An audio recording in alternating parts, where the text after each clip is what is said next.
L'une des décisions temporelles les plus critiques qu'un pilote puisse prendre dans des conditions normales est de refuser un atterrissage à basse altitude ou sur la piste. Mais que se passe-t-il si, dans cette situation, l'avion n'obéit pas au pilote et agit de façon imprévue? Restez avec nous. Les avions actuels respectent des normes de sécurité impressionnantes et la certification est désormais si complexe qu'elle en devient presque incompréhensible. En plus de cela, de nouvelles exigences sont ajoutées chaque fois qu'un incident ou un accident révèle une faiblesse de conception. Mais peu importe la précision de ces certifications, il est impossible de tout prévoir, surtout si les procédures standards ne sont pas totalement suivies. Et cet incident en est un excellent exemple. Le 8 avril 2022, un équipage de TAP Air Portugal se préparait à effectuer un vol de Lisbonne au Portugal vers le Danemark à l'aéroport de Copenhague. Comme nous étions en avril, le printemps commençait à arriver à Lisbonne. Mais la météo à Copenhague était bien moins prévisible, avec de fortes rafales de vent, des averses et une température de quelques degrés Celsius. Ce temps est typique de la Scandinavie en avril. En Suède, on a même un mot, aprilväder. Et pour les pilotes, ce type de conditions météorologiques changeantes peut présenter plusieurs défis différents. Ici, les vents devaient devenir du 270 degrés à 20 nœuds avec des rafales jusqu'à 32. Et puisque les pistes à Copenhague étaient orientées soit vers le sud-ouest, soit vers le nord-ouest, cela signifiait que toutes les pistes seraient soumises à de forts vents de travers avec des rafales. La piste la plus proche de la direction du vent était aussi la plus courte, la piste 3.0. Donc c'était la piste que les pilotes de ce vol s'attendaient à obtenir. Le commandant de bord, âgé de 40 ans, comptait environ 10 000 heures de vol. Il avait réalisé environ la moitié de ses heures sur l'Airbus A320, l'appareil qu'il pilotait ce jour-là. Le copilote avec lequel il allait travailler avait 34 ans et avait volé un total de 3160 heures de vol, dont la majorité, soit plus de 2000 heures, avait également été effectuée sur l'A320. Vu la météo prévue à Copenhague et la piste assez courte, ils ont décidé que le pilote en fonction serait commandant de bord, ce qui me semble logique. Il n'est pas rare que le commandant de bord choisisse d'opérer les vols qui sont un peu plus exigeants, puisque la responsabilité lui incombe en fin de compte. Après que les pilotes ont consulté la météo, ils ont poursuivi leur préparation de vol en vérifiant les plans de vol, les NOTAM et les notifications techniques concernant l'avion. Après avoir terminé, ils ont briefé les 5 collègues du personnel de cabine, puis sont sortis sur le tarmac pour commencer leur journée. L'appareil attribué pour le vol était un Airbus A320-214 en très bon état selon le carnet technique. Lors de la certification de la famille Airbus A320, 2 moteurs étaient proposés. L'International Aero Engines 2500 et le CFM 56 installés sur cet appareil. Ce moteur et certains de ses composants deviendront très importants pour cette histoire, mais j'en reparlerai plus tard. Le copilote a terminé sa visite pré-vol pendant que le commandant de bord préparait le cockpit et au cours de cette visite, le copilote n'a rien remarqué d'inhabituel. Pendant ce temps, l'équipage de cabine accueillait les 102 passagers à bord. Et une fois que tout le monde était prêt et que les pilotes avaient terminé leur préparation avant vol, l'avion a effectué le pushback puis a démarré ses moteurs. Après autorisation, les pilotes ont roulé vers la piste et décollé au nord-est selon leur plan de vol. À ce stade, tout fonctionnait parfaitement normalement. Durant le vol vers Copenhague, les pilotes ont eu le temps d'étudier les conditions d'atterrissage prévues. Plus en détail, étant donné qu'il y avait des averses de pluie dans la région, parfois même accompagnées de neige, ils ont supposé que la piste serait mouillée, impliquant une pénalité de freinage et une distance d'atterrissage plus longue. La piste 30 faisait 2365 mètres, mais seuls 2095 mètres étaient utilisables à l'atterrissage à cause d'un seuil décalé. Ce n'est pas beaucoup de pistes. Mais la piste n'était pas particulièrement courte, d'autant que ce vol n'avait que 102 passagers, mais les vents en rafale rendaient la situation un peu plus compliquée. Vous voyez, sur des pistes courtes, nous utilisons généralement un maximum de volets pour réduire la vitesse d'approche et augmenter la traînée. Mais sur le 737 que je pilote, si nous utilisons des réglages de volets plus élevés, nous avons généralement aussi moins de marge avant d'atteindre la survitesse des volets. Puisqu'il est simplement déployé, il devient plus sensible. Moins de volets à l'atterrissage, comme volet 30, rendent l'avion plus stable, donc nous choisissons ce réglage lors d'atterrissage par vent très rafaleux. Selon mes amis d'Airbus, l'A320 est plus stable avec les volets sortis et conserve une bonne marge avant la vitesse maximale. Cela rend donc le choix des volets que ces pilotes ont finalement retenu un peu plus difficile à comprendre. Il y avait une note dans leur manuel indiquant que les pilotes devaient tout de même envisager d'utiliser moins de volets par condition de rafale. C'était peut-être la raison de leur choix, je ne sais pas vraiment.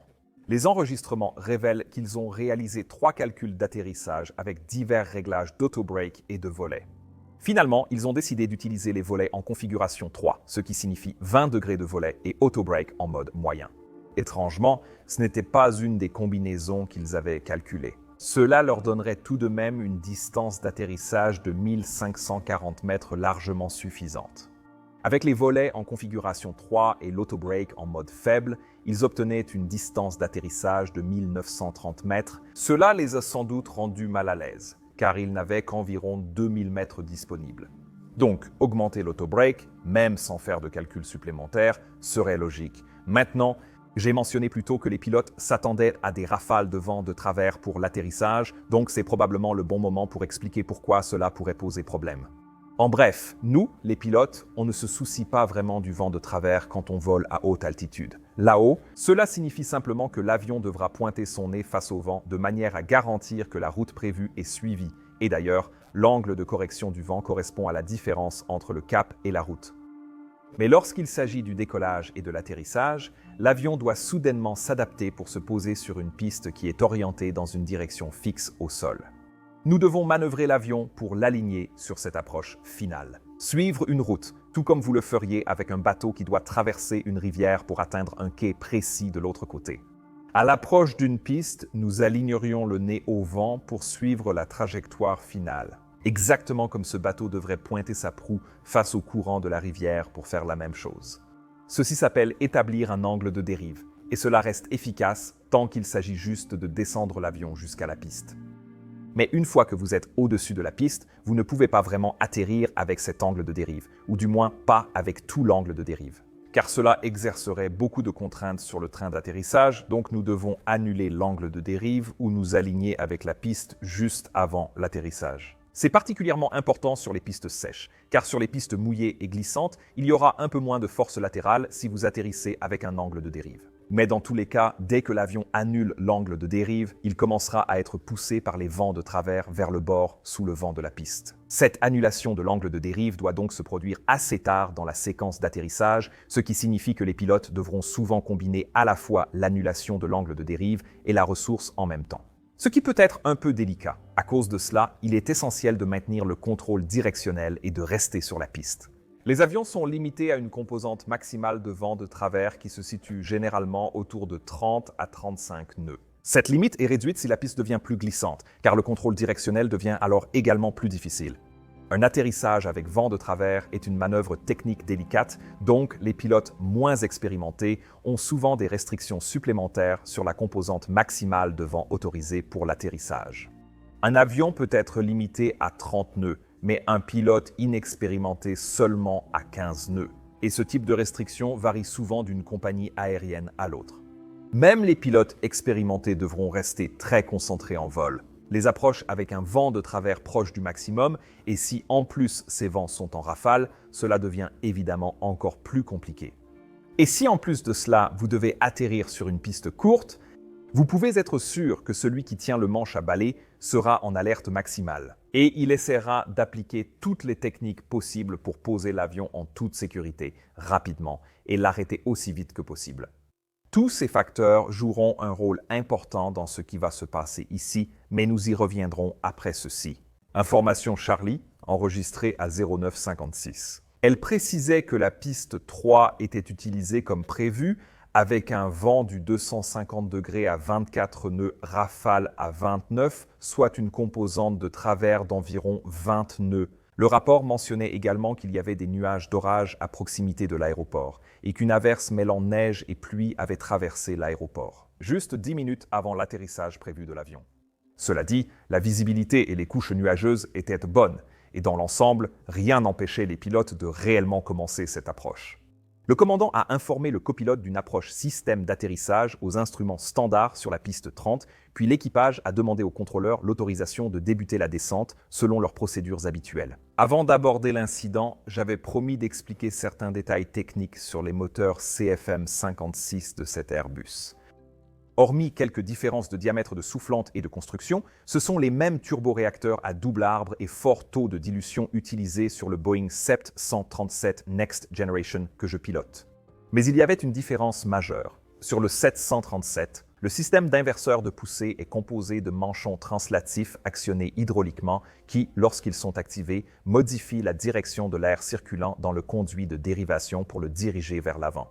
Mais sur les moteurs Airbus, ce même effet était obtenu grâce à 4 portes obturatrices pivotantes. À la place, ces portes étaient également actionnées hydrauliquement par des bras d'actionneurs séparés pour chaque porte et elles étaient maintenues en position fermée verrouillée à la fois par une dent à l'intérieur de l'actionneur lui-même et par un verrou primaire hydromécanique distinct. Ces verrous et actionneurs étaient contrôlés par ce qu'on appelle l'unité de contrôle moteur, l'ECU.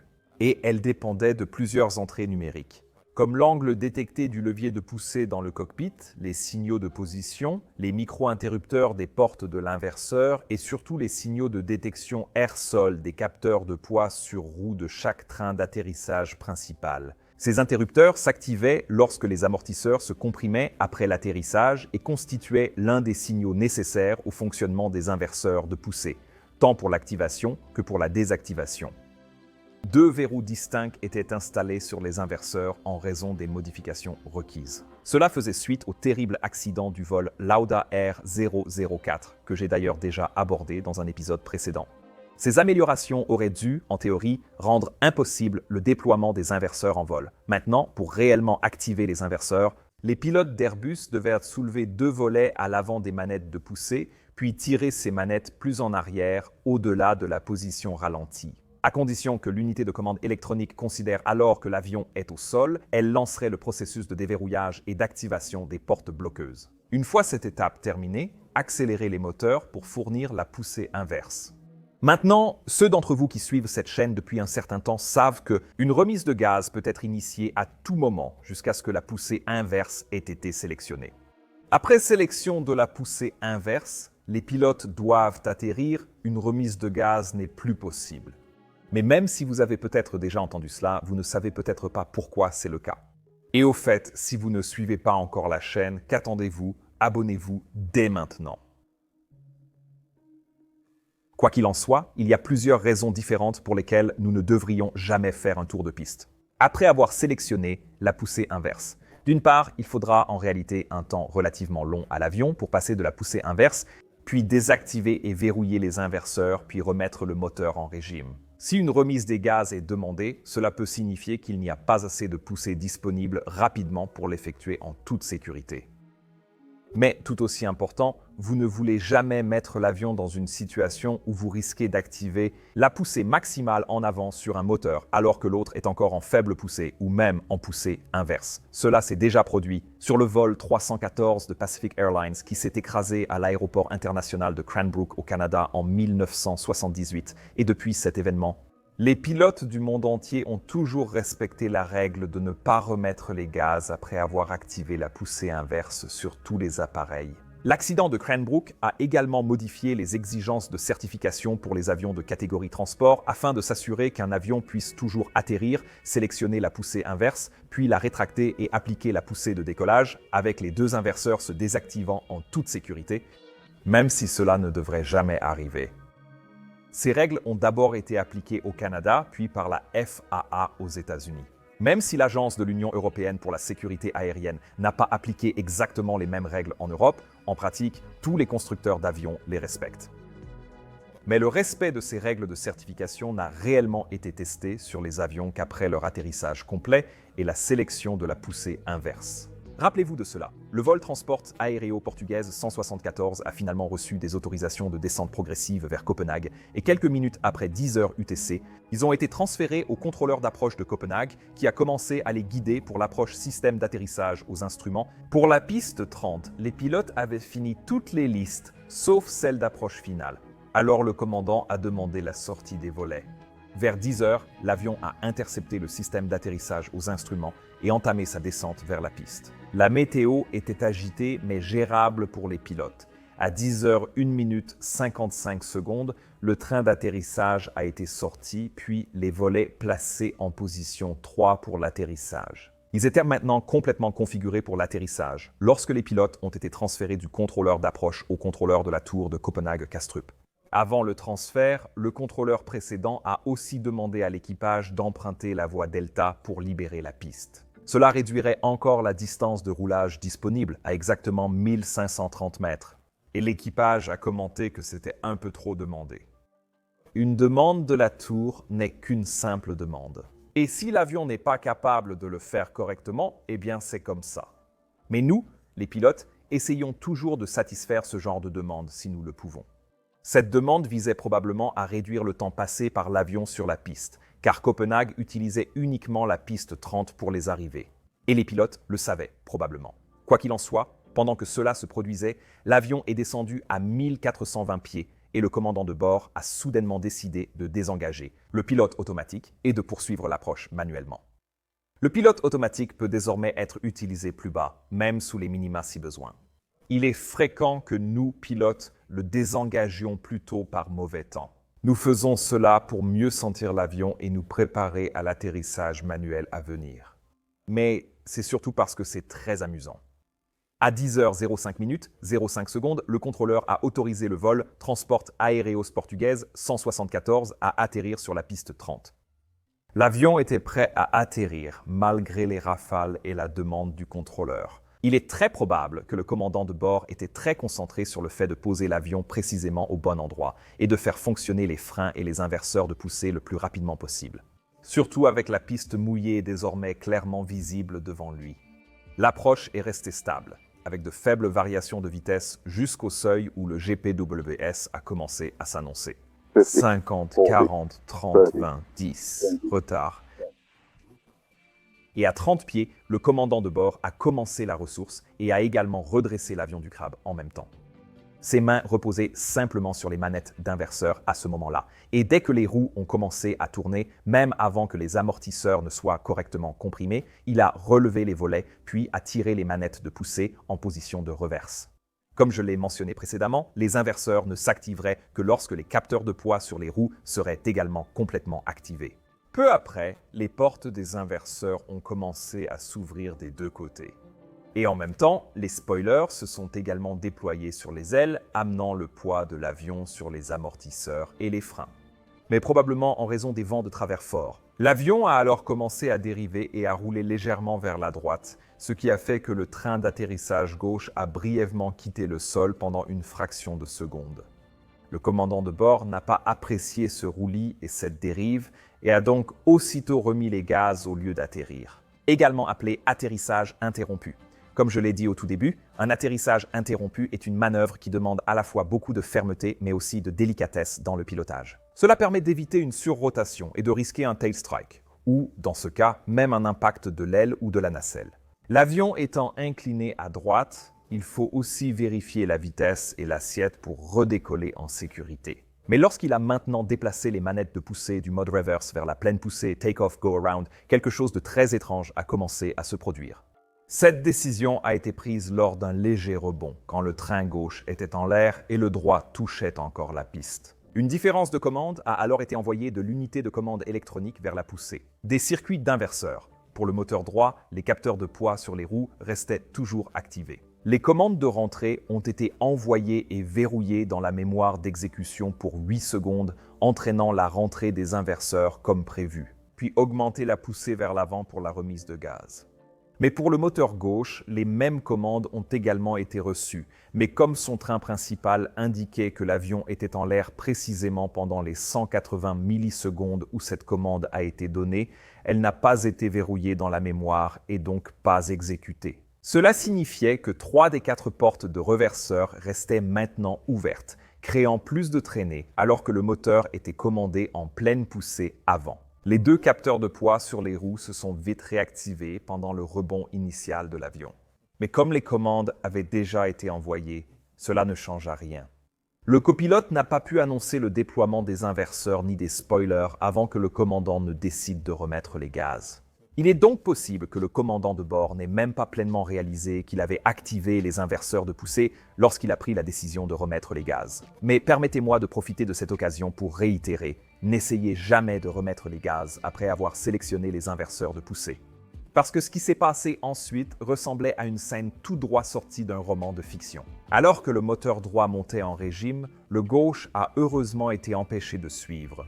Le système pensant que les inverseurs étaient déployés, il a activé la mise au ralenti automatique. Ce fait a probablement été la seule chose qui a empêché la situation de devenir immédiatement catastrophique, mais cela restait tout de même très grave. Une énorme poussée asymétrique provenant du moteur droit rugissant et du moteur gauche désormais au ralenti a alors commencé à affecter l'avion, provoquant immédiatement un lacet et un roulis vers la gauche.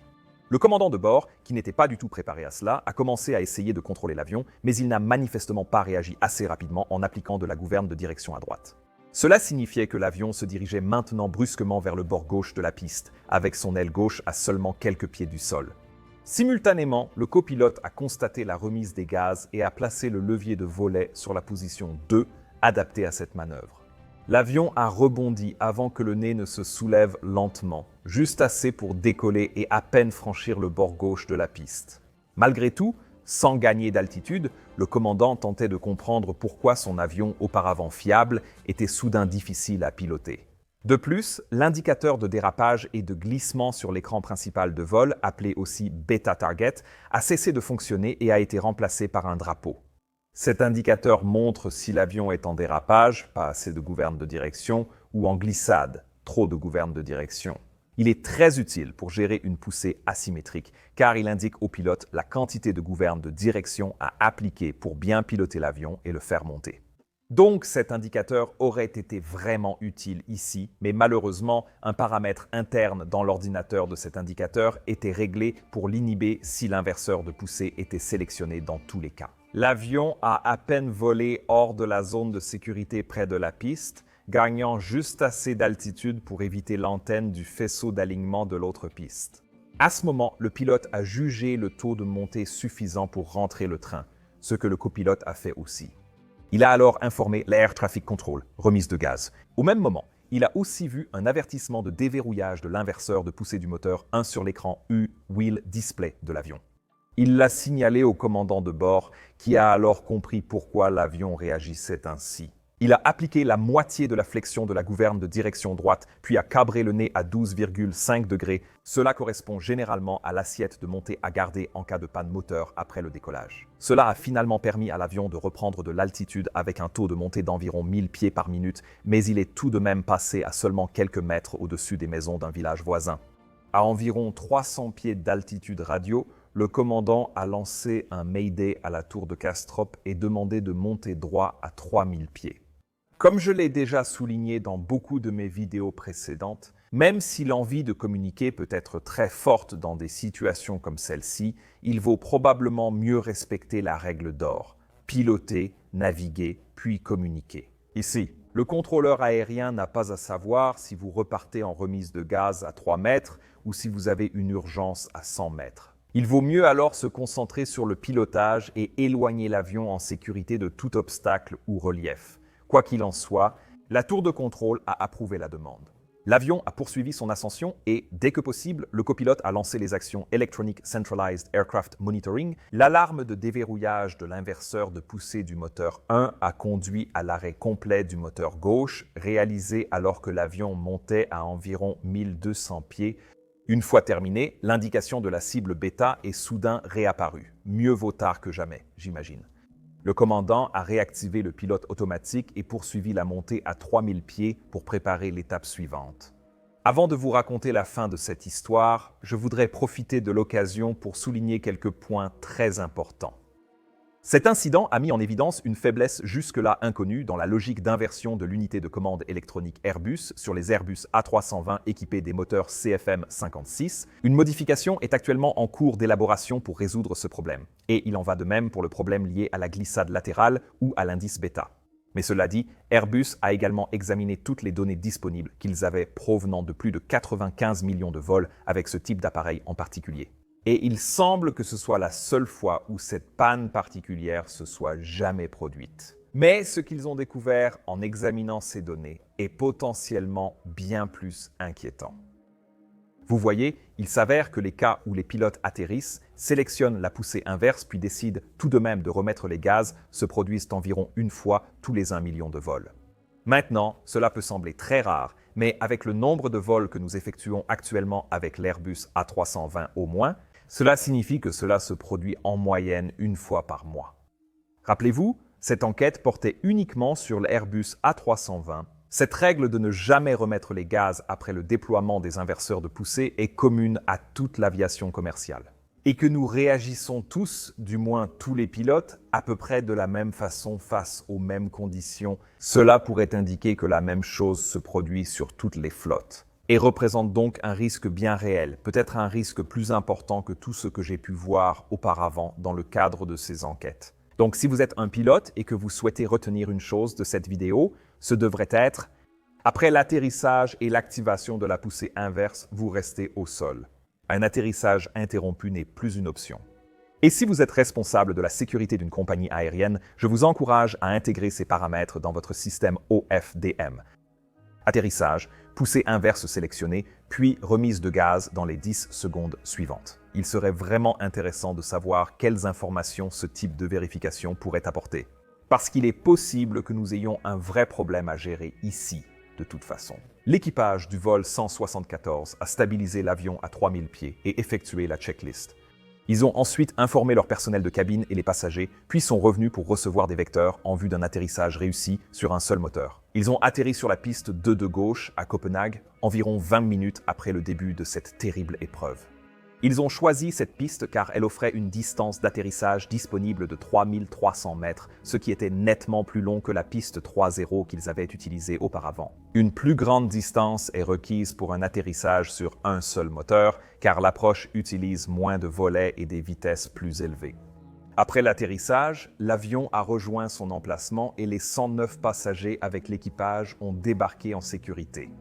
Le cockpit Voice Recorder et l'enregistreur de données de vol ont tous deux été récupérés et téléchargés avec succès. Et, avec les enregistrements des caméras de surveillance autour de l'aéroport, ainsi que les témoignages du pilote, cette histoire a ensuite été reconstituée pièce par l'équipe d'enquête.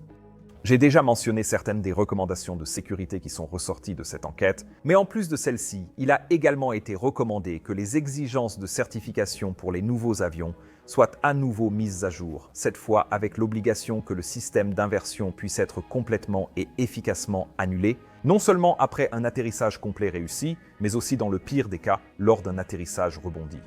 Grâce à cela, l'aviation fait aujourd'hui un pas de plus vers l'amélioration de la sécurité, et cela sans que personne ne soit blessé, ce qui est la meilleure des avancées. Merci de soutenir le travail de mon équipe et moi de la façon que vous jugerez appropriée. Des liens vers ma page Patreon sont disponibles ici à l'écran ou en description. Mais un simple commentaire positif ou un like sur la vidéo aide aussi énormément. Merci de regarder ces vidéos ensuite et passez une journée absolument fantastique. Au revoir.